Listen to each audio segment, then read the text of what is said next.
So this morning Sophie's going to collect some ingredients from her garden, and she's going to make us some meals for our lunch. So join us. Welcome, Sophie. Thank you, Wycliffe.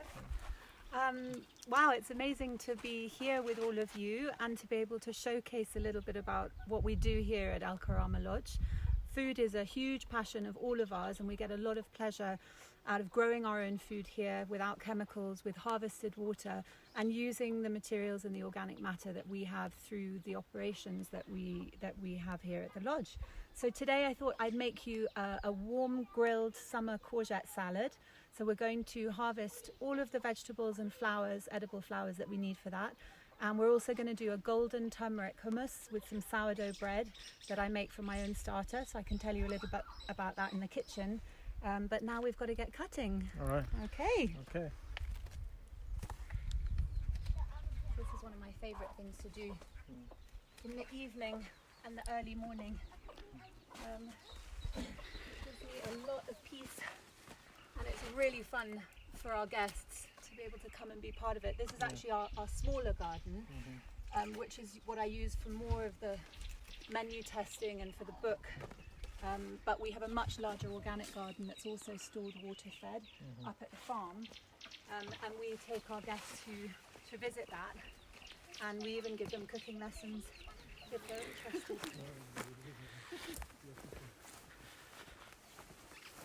Okay. So we already collected our ingredients, and we are in the bush kitchen where all the menus get tested before they transfer to the main kitchen. So over to you, Sophie. Thank you, Wycliffe. So like we said in the garden, I think today we've got a hot sunny day, so I'm going to make you a grilled courgette salad with mint and homemade feta from the milk straight from our little calf-friendly dairy. And we're also going to do a golden hummus, which is with turmeric, so really good for your health, with some sourdough bread that the girls and I baked earlier. So these are my two little helpers. This is Celeste and this is Cha-Cha. And they're used to being in the kitchen with me. So what we're going to do is quickly slice up our courgettes from the garden, and we're going to grill them in a grill pan to get some nice flavours going. That's such a good job, well done. Okay, let's get this one into the grill pan. So these are yellow courgettes, which they're the same as the green courgette, but I did find growing here that these seem to perform a little bit better. They're sort of milder, tiny bit sweeter, but what I love is the colour, because you'll see when you combine all the colours, we're going to add some mint, we're going to add some blue borage flowers, we're going to add some chilli, olive oil, lemon juice, garlic. When all those colours get mixed together, they make such a brilliant salad. So part of it for me is the flavour, and part of it is also the colour. Yep. So you added olive oil and I have. Yeah, so what I'm going to do is I've added olive oil and salt. I'm just going to leave those to grill because the pan's nice and hot, and it should leave, sort of nice grill marks with also that grill flavour. Here's some fresh mint from the garden. Can you peel off those for Mama? What? Can you take the leaves off those? Yeah. And then I've also made, this is a homemade feta. So we're lucky here because we've got the calf-friendly dairy, which is a small enterprise up at the farm. We have fresh milk every day, and there are lots of different things that we do with it, including making our own yogurt pots for the guests every morning. But I also make different types of curd cheeses and labneh, and this is like a homemade feta, which I made earlier. And I learned how to do this from an amazing now friend of mine, a chef called Claire Thompson, who came to visit the lodge with her family. And she's a really experienced chef, food writer. She's got several cookbooks. This is one of them, which has literally become my Bible with the team. We absolutely love it. And she spent a lot of time with us, going to the dairy, getting the milk, and then she taught us how to separate, how to make rennet-free cheeses and creamy desserts. And so this is one of the things that we do a lot of, thanks to Claire. If you want to find her on Instagram, her handle is 5 o'clock apron. So here I've got the raw milk that came straight from the dairy this morning. I boiled up the milk. I added a little teaspoon, 2 teaspoons of vinegar. Today I used vinegar. You can also use the juice of a lemon. And what that does is when the milk has boiled and you add that acid, it separates out the two parts that are in milk. One part is the solids, and this I then squeeze out all the liquid and compress it and then crumble it to use into the salads with a bit of salt and herbs. And this is what we call the whey. So this is the milk juice. So once the solid has been separated, you're left with this, this sort of slightly clearer liquid. Now this, never throw this away. This is one of the most useful parts. It's not waste. I use it if I'm making drop scones or little fluffy pancakes, the American style pancakes. Instead of adding buttermilk or milk, I add the whey, and it gives a really unique flavour, and then you add a bit of sugar and honey and it's done. You can also add this to porridge, to oatmeal in the morning. So it's a great process. That means you have two products out of one. So I just add herbs or spices, and in this case just a little bit of salt, and we're going to crumble this over the salad at the end. Okay, and then I've also got some edible flowers which we use a lot of in all of our cooking. These blue ones are borage flowers. You can eat both the leaf and the flower. We do a lot of tempura for bitings, and the flowers are very attractive to pollinators. So in all of our growing, in the lodge you see the landscaping is completely irrigation free. We do not water anything, so we use indigenous aloes and trees. But in my shamba, I do actually add a few of these plants that are good for pollinators, because we want the bees to come, not just for the health of the ecosystem, but also because we harvest honey here, and that honey requires things like this. Okay, and then we've got the all-important ingredient for most of my cooking being half French, which is garlic. And I'm afraid that features a lot in our food. So we'll just prepare all the smaller bits, and Celeste is doing the mint for us, and that's going to give a really clean, summery, fresh flavour with our salad. So in this particular conservancy, you're self-sustaining because you have cows, you get your own milk, Right. You make your own cheese, Yes. you get your own honey, Yes. you get everything from your garden, and it's all self-sustaining, right? That's right. Yeah, I think we're slightly set apart as a conservancy in that it's all run on small business. The small businesses here are a livestock breeding program which has been going for over 50 years. A small calf-friendly dairy which was set up to be able to sell to the entrepreneurs in our community at a low cost, and then they resell as a business. We have arable here in the south, the wildlife protection, ecotourism, and the gardening side of it is really for the benefit of the team of people who work here. So we feed everyone that works here, but then we feed all of the guests through the tourism as well. So that for me is just a real labour of love, and I enjoy it because I love to cook. But it does mean that guests coming from all over the world, and people within Kenya, can come and actually visit the garden. They can go and cook the food for themselves with us in the kitchen, and they know where it's come from. So we get a lot of pleasure out of it, and it's become a big part of our activities. Bush School with kids, we cook in the kitchen with them. They come and collect the eggs with my children. All of those little touches which make it feel like home. But I think from the lodge perspective, we're known for sustainable tourism. We're an eco-lodge, so all of the water consumption is managed. All of the activities that we do follow an accredited scheme with Ecotourism Kenya and a global standard. And it's really important to us, to know that we have a low impact. Our ethics and our operations are driven by environmentally friendly principles, and we're self-sustaining. So it means that everything we do comes from here, and everything feeds back into itself. And the garden's a great example of that, because any waste that we produce from the lodge kitchen or our home goes straight into the compost. Any of the containers that we use that might be plastic get used as seed trays. They get used as containers. There's nothing really that that we can't reuse or recycle. So I think the garden is a really great example of how these places, if you live in a remote area, the shops are over an hour away. I mean, for us to go to school, it's an hour and a half drive.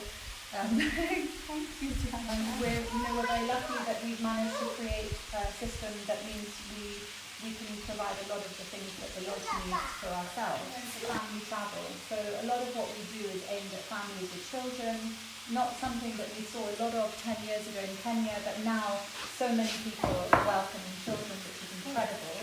And the reason we did that was, we felt, even before we had our own children, that, if we're to protect these incredible habitats and ecosystems, it's going to start in the family. It's going to start in the home and with young children, and we have to create access and those experiences. And what we felt was, incorporating farming activities, incorporating growing, as well as the wildlife side of it, meant that children could have a kind of tangible experience in what they do. And that's the kind of thing that sticks in their memory, sitting outside at night with a fire, eating marshmallows, cooking bread in the kitchen with our team, learning Swahili while they're doing that. Those are the things that they will take home, they will remember, and where they'll hopefully feel, whether they live in Kenya or, America, that nature is worth protecting because it has so many valuable facets to it. So that's really the driving force behind everything we do.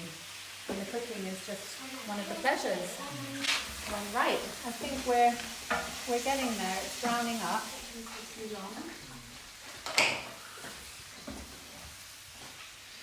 So now what I'm going to do. So now, what we're going to do. This is a really easy salad. Here are the mint leaves that Celeste has prepared. We're going to just sprinkle those over. That would be super helpful. Can you do that for Mama? Maybe just, half of it. We're going to squeeze some lemon because no salad at Karama Lodge would be quite right without a fresh squeeze of lemon juice. These are our lemons, so you'll see, when you buy a lemon, a lot of them can be yellow. Ours are smaller, we're quite high altitude here, we have less water. So they end up being harvested when they're mostly green, but they're still absolutely delicious. Okay, I'm going to keep that on for the other thing that we're doing. Okay, thanks Pesty. And then we're going to sprinkle some of the borage flowers and calendula. We're going to get Mummy's absolute favourite, which is the garlic. And we're going to sprinkle that in. We're going to mix it all together. The base ingredients, courgette. Now, if you don't have yellow courgette, it doesn't matter. Just use whatever courgette you have. You can even add peas. Even if you have frozen peas, fresh peas, you can add peas to the salad. Just very gently, darling. Otherwise, you're going to break it all up. Then we've got feta cheese. We've got fresh mint, borage flour for decorating, salt, pepper, olive oil, lemon juice, and garlic. Super simple. Tell me what you think. That's enough. That's enough. You can put a bit more salt if you want. Yum. You have to say that. It looks amazing. When you come on safari and you're getting maybe worried that you might be eating food that might leave you unhealthy when you leave, that's not right. This is the kind of food we eat on safari, and it's all healthy, it's all fresh, all organic as you've seen it. Yeah. So we always make our own bread here. We make our own desserts and pastries. But it's got to be said that all the original recipes, and sourdough being one of the most ancient recipes, the Romans, the ancient Romans are the first to make this. This is the principle of sourdough bread, is that you don't buy yeast or add yeast. You actually make your own yeast, which they call, some people call it the mother, other people call it starter. And you want to have a sniff? It's definitely sour. So that's the homemade starter. So it's like a little animal. I feed it every day. It's like a pet. And then I feed it flour and water, and it makes its own yeast with the bacteria in the air, and it's a reaction. So this is now 2 months old, so it's making good sourdough. Instead of adding yeast to my flour and my water and my salt, I'm adding starter. I have a really good recipe that I use over and over. But I have to say, no day is the same with the bread. This bread didn't rise brilliantly. Sometimes they're amazing, and other days they're not quite as good. And I think that's just like humans. That's life. That's life, baby. So we're going to grill up these sourdough slices to go with our golden hummus. I don't. Do you eat a lot of chickpeas? Yeah. I live on them. I love them so much. So I prepared these last night because these are dried chickpeas. We try not to buy things in tins here too much, just because we're trying to reduce the waste element of what we have.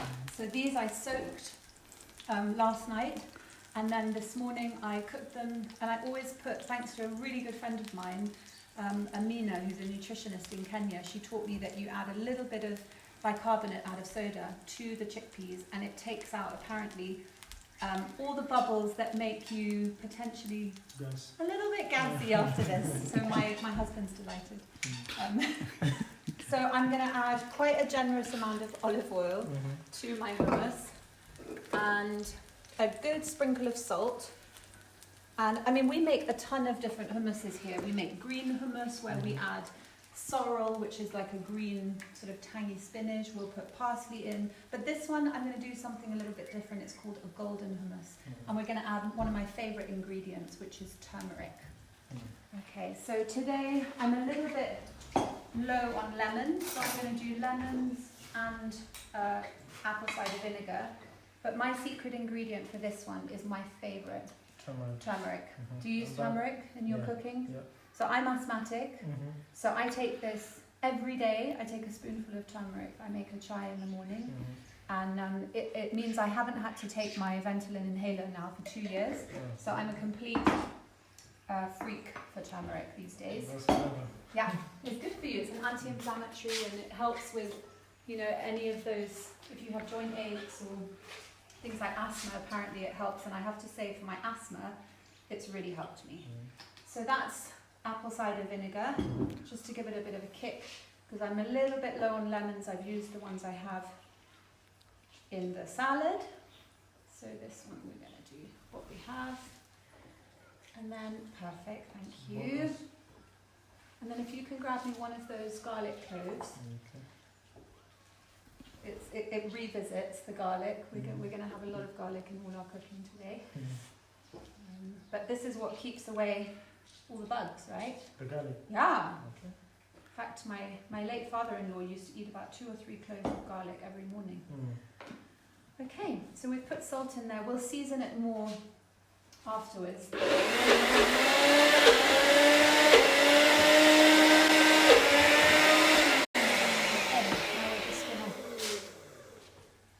Do a little bit of seasoning.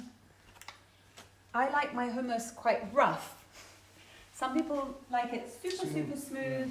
I like a bit of texture in mine, especially if I'm going to put it on toast. But you can see there, I'll mix it up with a spoon and you'll see the colour. So chickpeas are yellow, but they're not this golden, right? Yeah.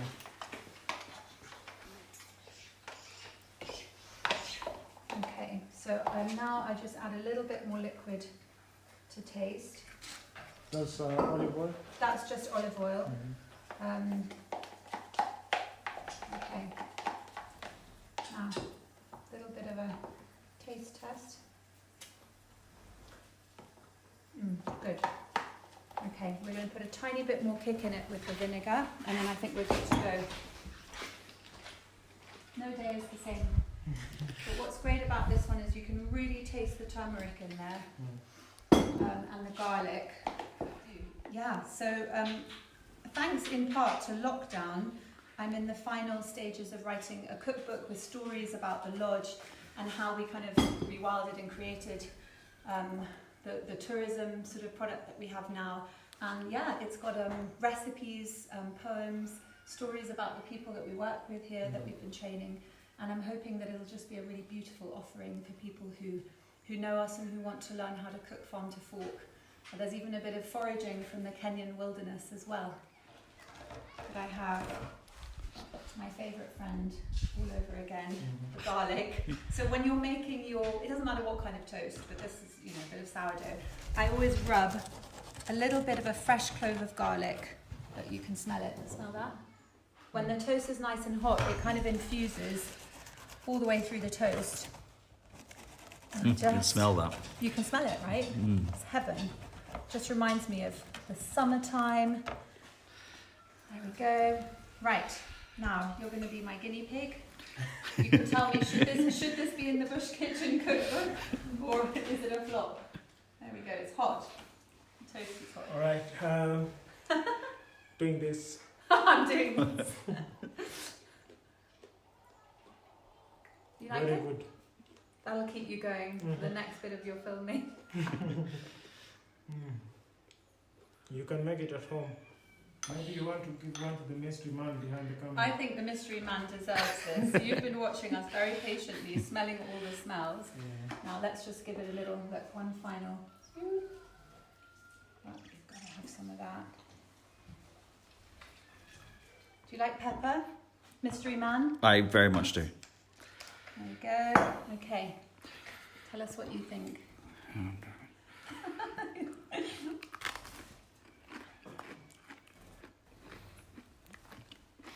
That's amazing. It's so good. Oh wow. You've earned it, guys. This definitely goes in the book. Okay, done. Remember to keep it magical, Kenya. Keep on following us and follow El Karama Lodge, follow Sophie. And she has a lot more to show us.